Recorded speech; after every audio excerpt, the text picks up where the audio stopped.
Hi, I'm Adam Summer. You're listening to the Yerushalmi Talk podcast with the support of the Yeshivat Devar Yerushalayim in Har Nof, Jerusalem. This is a quick general introduction to the Masechet Demai. I want to talk about Demai. This is something that was instituted by the Kohen Gadol, Rabbi Yochanan Kohen Gadol. And what happened was he went through the country and he saw that most of the unlearned people were still separating out Trumas Gedola.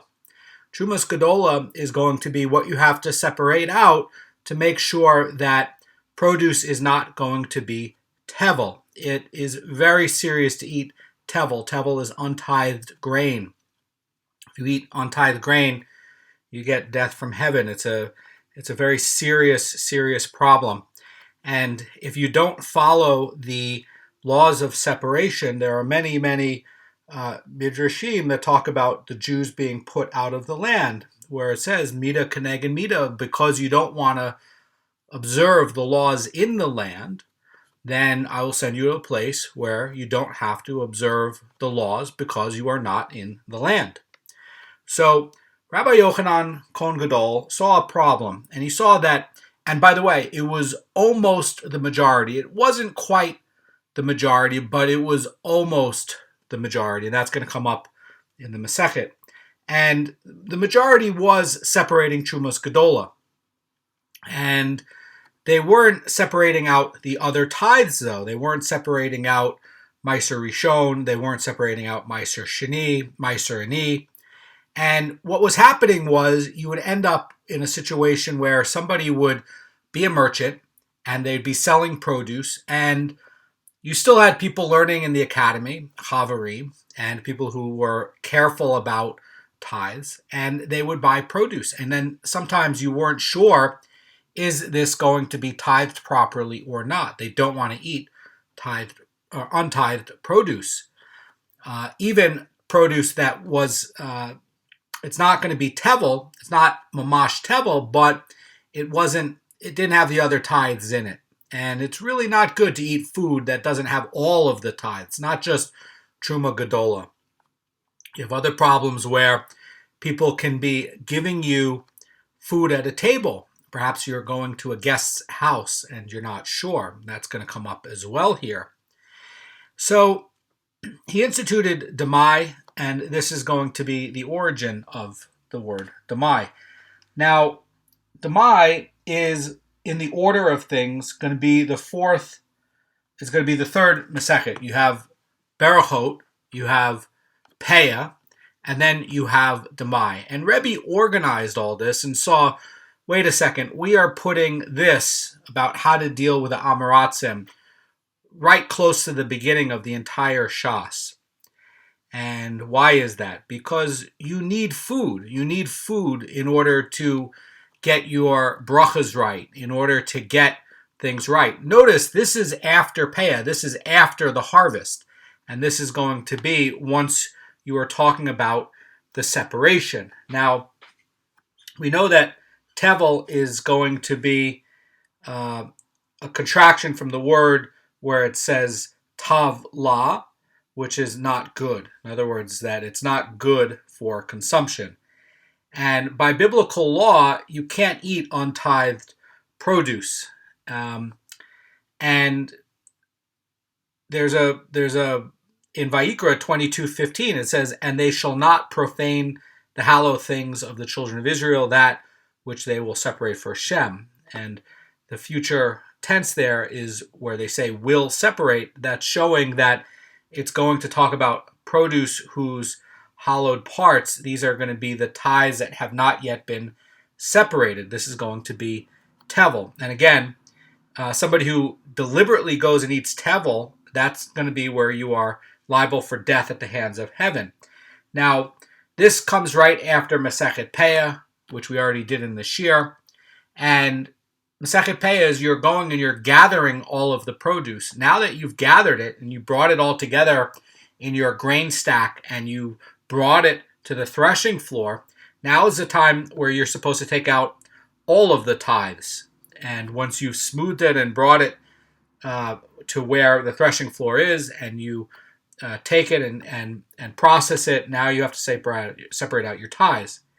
Now, the Truma Gedola, that's basically Truma, that's just a small portion, and the rabbis set that at either 1/40th, 1/50th, or 1/60th, and that has to be given to a Kohen. That is Doraita, it's given to a Kohen. Now, Truma has sanctity, and the idea is that something that has sanctity you have to guard from becoming Demai.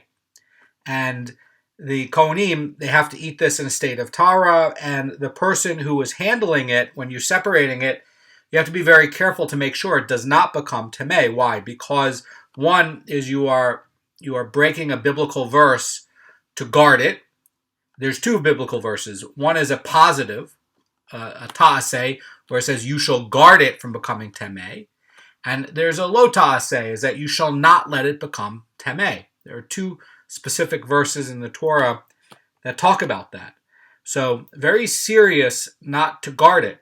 So yes, you can be a non-Kohen. You still have to guard the Truma because you have to, at some point, give it to a Kohen. The law is you can give it to whichever Kohen you like, not just this Kohen. It could give it to any Kohen, but you have to give it to a Kohen. It belongs to the tribe of the Kohanim. Not only that, it's not actually yours yet. It doesn't actually belong to you. You have it where you can give it to the Kohen, but it belongs to the tribe of the Kohanim, even though it's in your possession. You have to guard it from being Demai. Now, this is talking about where it says the first of your grain, your wine, your oil, and you give to a Kohen. That is going to be in Numbers 18:12. Then you have the next tithe. That's going to be the Meiser Rishon. This is exactly 1/10 of what is left after Truma is taken out. That's given to a Levi, but it's not consecrated. So the consumption is allowed to by anybody. The other one was just a Kohen. This can be anybody can consume it. And the verse is being taught over there in Numbers 18:21. It says, "And to the sons of the Levi, behold, I have given all of the tithe of Israel as an inheritance." Then you have the Trumas Meiser. That's going to be the 10% portion that the Levi has to separate from the Meiser Rishon that he gets, and he has to give that to the Kohen. And that, by the way, is like Truma Gedola. And Trumas Meiser is going to be permitted only to Kohanim and their households. This, by the way, is also a biblical verse, 18:26, where it says, "And to the Levi you shall speak, and you shall say to them, when you take from the children of Israel the tithe that I gave you from them as your inheritance, and then you shall separate it, the Truma of Hashem, a tithe from a tithe." Note, the Torah says a tithe from a tithe. Again, this is just the Levim getting it. They've gotten this Meiser Rishon. Now they have to separate out 10% of what they're getting from the Meiser Rishon and give it to the Kohanim. Then you have Meiser Sheni, and in some years, Meiser Ani. Meiser Sheni literally means the second tithe. Sheni is second in Hebrew. And that's going to be 1/10 of what is left after the Meiser Rishon is taken out. And this is a very, very special one. This, you have to bring it to Jerusalem. It has to be eaten. It has to be eaten within the walls of Jerusalem. You can exchange the produce for money, and that will get Kedusha. But you have to bring those coins up to Jerusalem, purchase food with it, eat it there. And this is also going to be a Doraita verse, and it says, when you have finished tithing every tithe of your produce, in the third year, the year of your tithe, you shall give it to the Levi, the proselyte, the orphan, and the widow. That's going to be in Devarim 26:12 for the Meiser Ani. That's going to be given to poor people. And the Meiser Sheni is a sort of forced savings plan that you can find in Devarim 14:22, where it says, you shall tithe, you shall eat the entire crop of your planting, you shall eat before Hashem your God, in the place that he shall choose to rest his name there. The tithe of your grain, your wine, your oil. So this is going to depend on which year it is in the Shemitah cycle. In the Shemitah cycle, it's going to be the 3rd and 6th year for Meiser Ani. But basically, this is a forced savings plan where it's going to make sure that you have money or food for one of the holidays of the foot for you and your family to be able to go and enjoy. Think of it as a forced savings plan. Now, here's what happens with Demai. So they're talking about Amoratzim who are generally observing, but they're not relied on to separate all this stuff out correctly according to biblical law. So anybody who gets produce from an Am Haaretz is going to be required from this D'Rabbanan requirement to separate tithes out before you eat it. In other words, you're gonna assume that the Am Haaretz didn't do it because they didn't know how to do it, or they weren't sufficiently religious enough. They were religious enough to make sure they took out the tevel so they wouldn't get death from heaven, but they didn't take out the other ones. What's the problem with this, right? What's the problem with having grain that is not properly separated? Well, if you go and you eat it, you have produce that halachically goes and belongs to other people. So let's say you didn't separate out the Meiser Sheni from it. That's for you to eat in the future. And you have to go and eat that in Kedusha, and you have to go eat that within the walls of Jerusalem. And generally, it's within one of the holidays of the foot. It's a forced savings plan. Likewise, you have Truma's Meiser Rishon in there, so that's going to belong to the tribe of Levi. So in a way, this is not exactly your grain, even if you bought it from an Am Haaretz where it's not fully tithed, because inside of there, he didn't take out the portion that belongs to the tribe of Levi. And if you go and you eat that, you've effectively stolen from the tribe of Levi. So very serious to go and eat grain that's not fully tithed. This, by the way, is going to be other things like wine. It's going to be olive oil. But I'm just saying grain. The Torah itself uses where it says the grain, wine, and oil, but it's going to apply to other things too. So here you have a case where the Am Haaretz even can say that, oh, I separated out this produce and it's tithed, and you actually don't even believe him. This, by the way, is going to be the opinion of the Rambam in Hilchos Meiser in 9.1. In other words, the Am Haaretz comes and says, "Yeah, I tithe this. This is done right." You still don't believe him because, again, they might not be learned enough to do it. I want to point out something that the Chazan Ish says about this. The Chazan Ish says in today's day, the Demai decree does not apply in the same way as back in this time. And this is talking about a more learned Am Haaretz class than what you have today. The Amoratzim today, they don't even know that tithes exist. So if you are getting grain from an Am Haaretz today, you have to separate out all the tithes.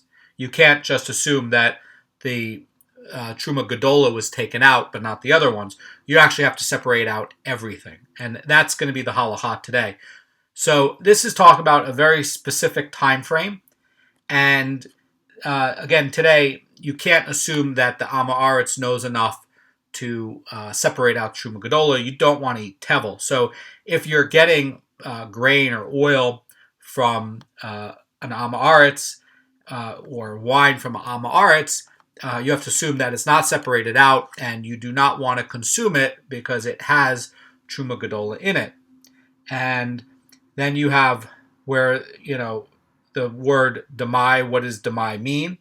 And there's a few opinions on where does this come from. The Rosh Cirilio is saying that it comes from the word appearance. In other words, that it appears in some ways that it's going to be tithed, and in other ways that it's not tithed. And Demai, in this way of coming from the word appearance, is going to be dimion. Dimion is going to be, in Hebrew, is going to be the word for appearance. So it looks like it's been tithed. In fact, the person might even be saying, oh, this is fully tithed, but in other ways, it's still going to be untithed. There's another opinion about the meaning of the word demai. So In Jewish grammar, sometimes the ein and the aleph are going to be switched, and it can also be switched in terms of making like scriptural, like mikra understandings for like deeper insights into like what is the Torah saying. Sometimes if you switch the aleph to the ein, you can get really deeper insights into some of the thinking of the Torah. And this is also going to be here, the word Demai, which is going to be the Daled, the Mem, and the Ein. And again, you have this aleph that sometimes can be interchanged. It's referring to this element of doubt that it's been mixed up with this produce. And so, it's using a very graphic way to show that it's this mixed up thing that you're not really sure about. Because again, the word Demai, what if it's written with an aleph, right? And that's sort of like a nudge, nudge, nod, nod, wink, wink kind of thing. Like, yeah, it could be written like that other way. And so you yourself are not really sure, which it is. The word itself is suggesting this mixed up, interchangeable thing that has this like question and doubt of something that's been mixed up in this produce because you're not sure like what's been taken out of it and what's not been taken out of it, and it's all mixed up.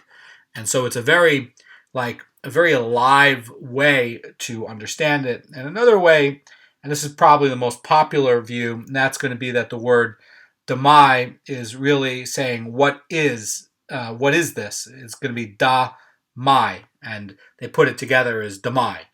And that's going to be this question about, whether they tithed this crop correctly, and you're not sure.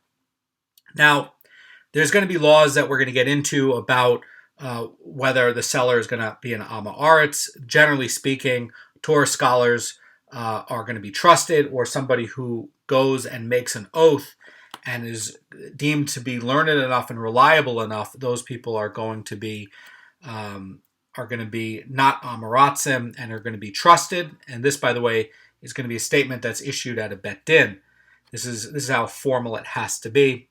And by the way, there's going to be a thing that you're not really allowed to sell Demai retail. You can do it wholesale.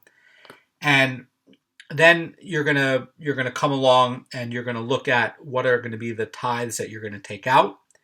So the Demai decree is not going to be talking about Truma Gedola. That's what's going to separate something that's going to be Tevel from something that is going to be not Tevel. Tevel is very serious. You can't eat Tevel, and you get death from heaven if you eat Tevel.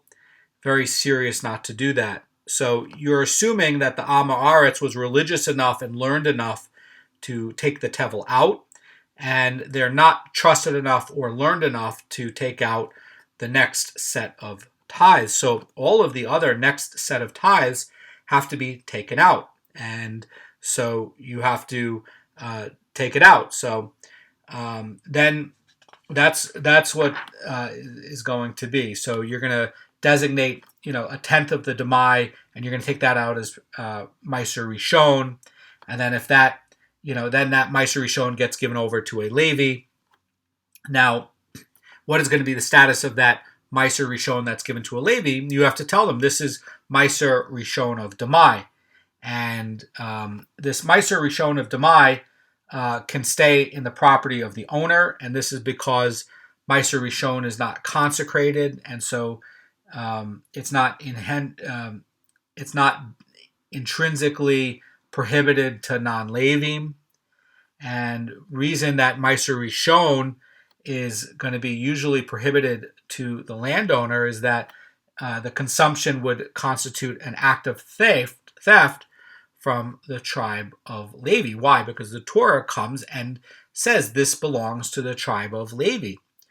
But in the case of Meiser Rishon of Demai, there's no theft, because it's possible that this Amar Aretz did give out the tithes properly. And perhaps he really did do it. Perhaps he really did give it. So in a case where you have in Jewish law a doubt on property, on real property, on movable property, as to what is the true status of the ownership, you don't have to go back and give it to the tribe of Levi, because maybe it is. It's a thing of suffix. And another way to look at it, in the case of suffix d'Rabbanan, we're going to be lenient. So in the case of suffix on something that's going to be d'oraita, we're going to be stringent on it. And yes, taking out Meiser Rishon is going to be d'oraita. However, we're talking about the laws of Demai. This is d'Rabbanan, and perhaps the person who you got this grain from already did the biblical obligation and took it out.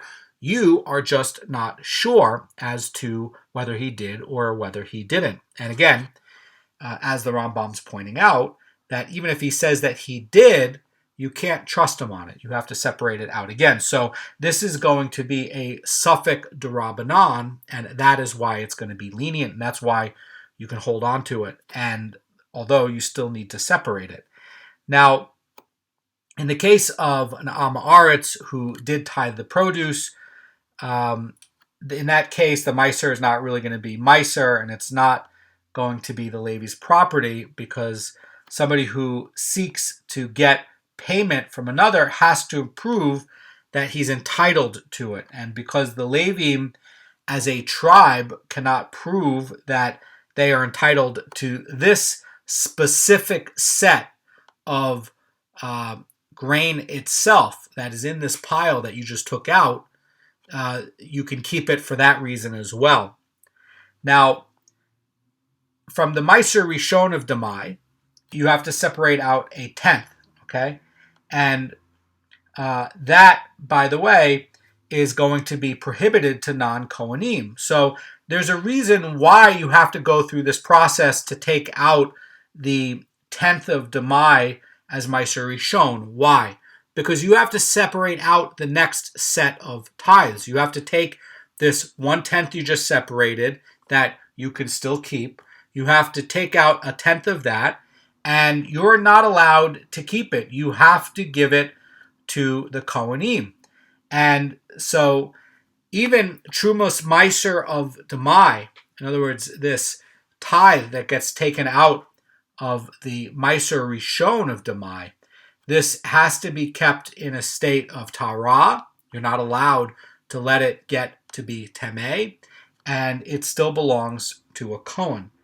Now, according to the Torah, you can find this in Yoredeah 331, Trumos Meiser of Demai, unlike Trumos Meiser of Tevel, does not need to be presented to a Kohen free of charge, but it can be sold to a Kohen.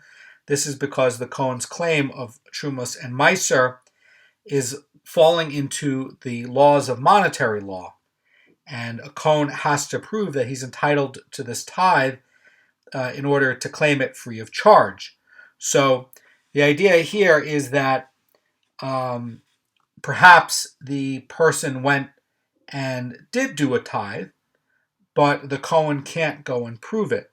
Well, you can still give the Trumas Meiser of Demai to a Kohen for free, okay? But you're still allowed to sell this because you say, look, this belongs to you, but I'm not sure that you actually got it or not. You might not have got it. So again, this specific pile of grain that I have here, okay, I can't keep it. I can't do anything with it. I can't eat it. I can't sell it. I can't use it. But I can sell it to you, Mr. Cohen, because ultimately this goes back to you.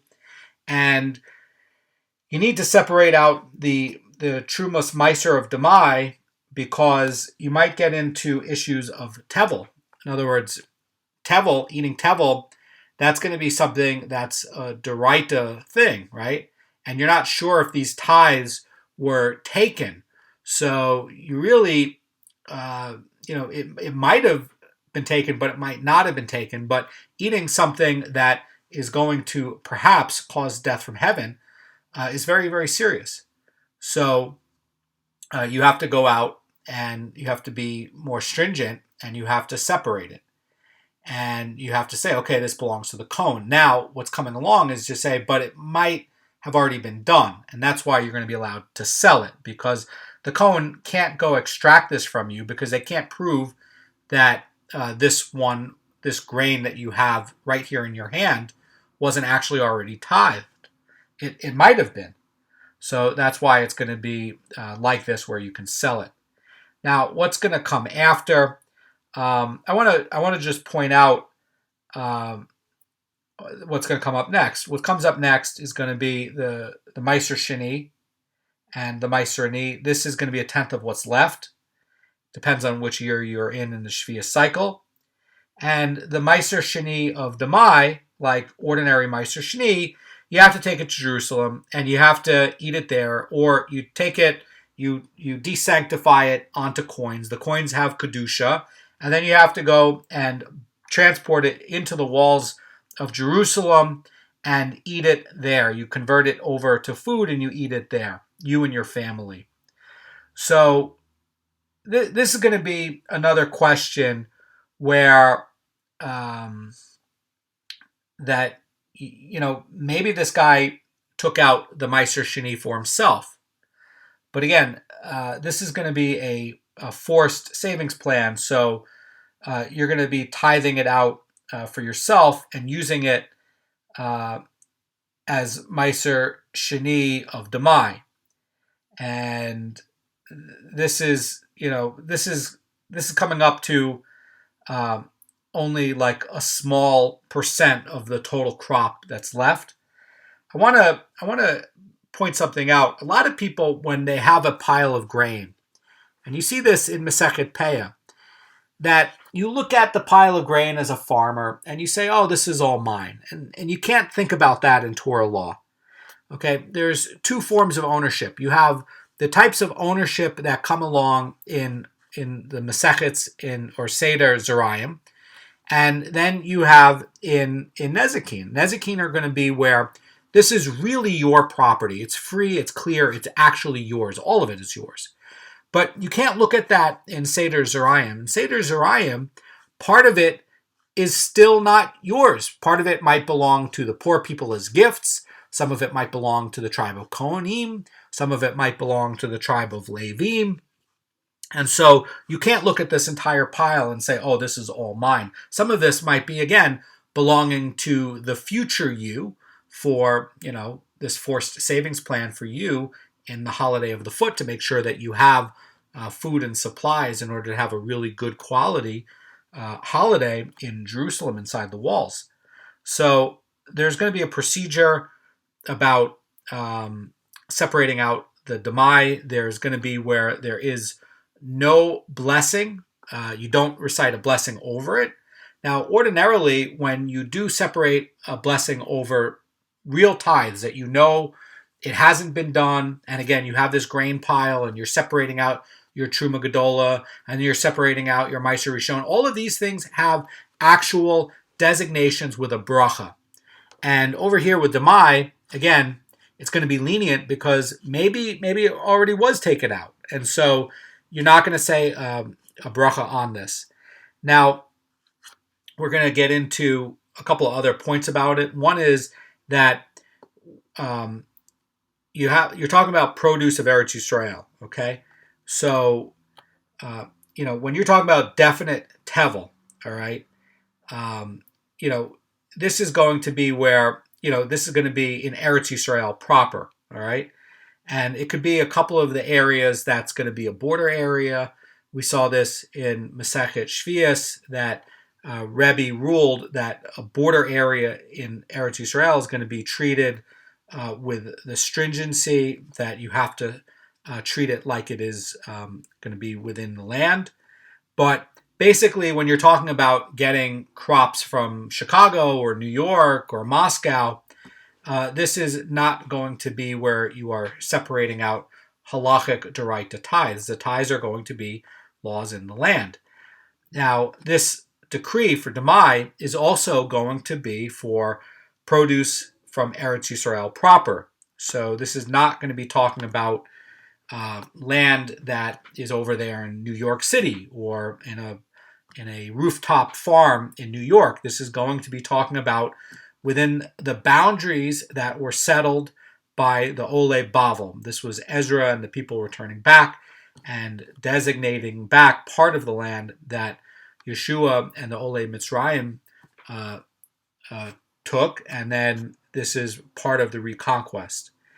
Now, there are some foods that are going to be exempt from Demai. One is going to be where it's going to be Hefker. Why is that? Because if you're finding foods from Hefker, you don't have to separate out tithes. So we learned this in Masechet Peah. In Masechet Peah, we saw you don't have to separate out tithes, and that's because it's Hefker. And over here too, if you're getting food that's Hefker, you also don't need to separate out Demai. Also, by the way, if you're finding food in the wild, it's going to be where you don't have to separate Demai. We covered this in Masechet Shvius, where the food in the wild is not the best quality. Maybe it's going to be bitter. Maybe it's going to be smaller. It's not generally sold, and so it's not valuable enough for the Amma Aretz to come and try to keep a bigger portion for himself and try to cheat the system. So that's a brief overview on Masechet Demai, and there's a lot of detail in it. This is going to be the longest. This and Kalayim are the longest Masechtot in the Yerushalmi, and one of the famous things about the end of Demai are going to be all of the rectification puzzles. This and Kalayim have a lot of rectification. These are going to be how to fix mixtures, and this is going to be really one of the specialties of the Masechets in Zerayim, that the depth of these puzzles on how to fix things is not going to be as readily available in the Bavli. You really have to find this here in the Yerushalmi for it. So we'll point a lot of these out toward the end.